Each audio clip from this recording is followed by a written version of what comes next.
Welcome back. Thanks for joining me today. We're going to talk about inspection tips and little things that you can do to make sure that your inspection process goes well. First of all, not all inspectors are created equally. Make sure that you get an inspector that is honest, that's thorough, and that has experience. Inspectors will usually tell you how many inspections they've done previously. You want an inspector that's done a lot of inspections. My inspector has done over 3,500 inspections. And the owner of the company there has done over 7,500. It's great to have a contact that has a great deal of inspections under their belt because they learn something every time they go through a house. So I'm happy to provide you with those contacts. Also, I recommend doing a sewer scope. You never know what is going on in the sewer system, even on a new home. And so it's always a good idea to do a sewer scope. I've seen nightmares where people have moved in, didn't do a sewer scope, and then later on they have a bill for $6,000 to $8,000 to excavate and repair an entire sewer line and put it all back together. That is not fun, and I hope that's not you.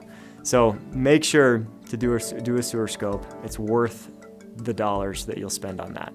Next, make sure you test for radon. Radon is becoming a bigger issue. They say it's the second leading cause of lung cancer now, and it's just an invisible gas that comes up from the subfloor and can affect you over long term. It's not a short-term thing like carbon monoxide, but it can be a long-term detriment to your health.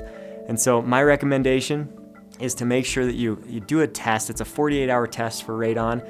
You spend between $100 and $150 on that test, and it comes back 2 days later and they can give you the results.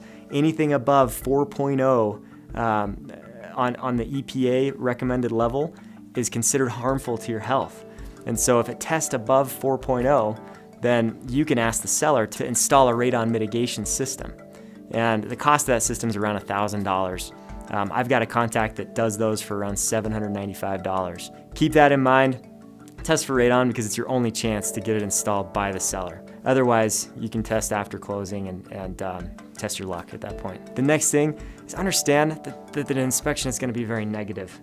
My wife cried after both of our inspections because it's a tough thing to hear all these negative things that are going on with your home. And it really makes you feel like you're never going to get this home, that it's just not worth it.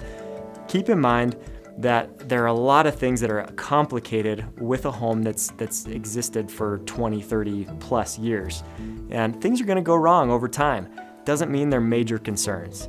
And so what you want to do is focus on priorities, identify the major concerns, and focus those efforts on your inspection objection requests so that the seller doesn't feel like you're asking for a big laundry list of minor items. If you're focused on major things, you'll usually get all of those major things done. And that's what I specialize in, is negotiating on your behalf to make sure that happens. So thanks for joining me today. We'll catch you on the next one.